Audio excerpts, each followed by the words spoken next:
record লাগে নে সমস্যাৰ সমাধান লাগে অসমবাসীক ৰেকৰ্ড গঢ়িলেই সমাধান হ'ব নেকি জাতিৰ প্ৰকৃত সমস্যা নৃত্য গীতত মজগুল কৰোৱাই সমস্যা অন্তৰ্ধানৰ কৌশল বিজেপিৰ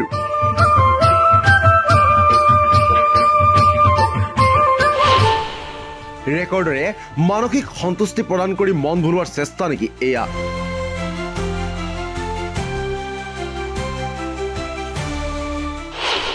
ৰেকৰ্ডৰ নামত কোটি কোটি কিন্তু দিব নোৱাৰে 351 টকা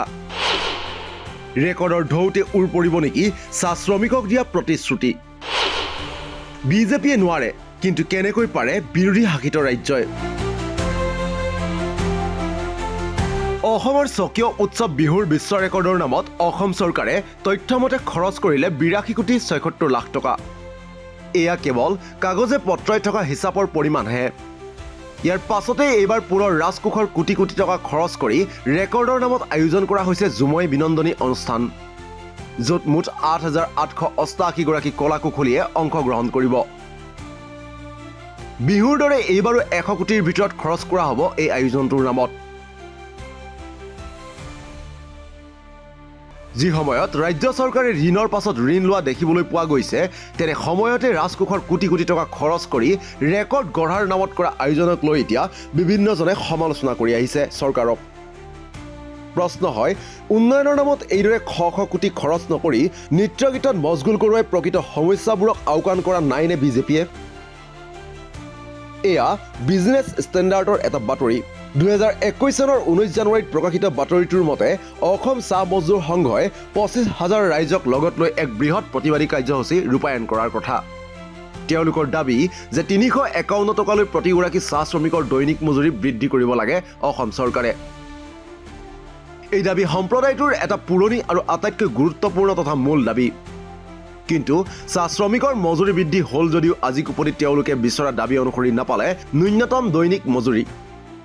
যি সময়ত অনা বিজেপি শাসিত ৰাজ্যত চাহ শ্ৰমিকসকলক এটা ভাল আৰু উপযুক্ত মজুৰি দিয়া হৈছে তেনে সময়ত অসম চৰকাৰে চাহ শ্ৰমিকসকলৰ মূল সমস্যাসমূহক উপেক্ষা কৰি নাচ গান কৰোৱাত ব্যস্ত হৈ পৰিছে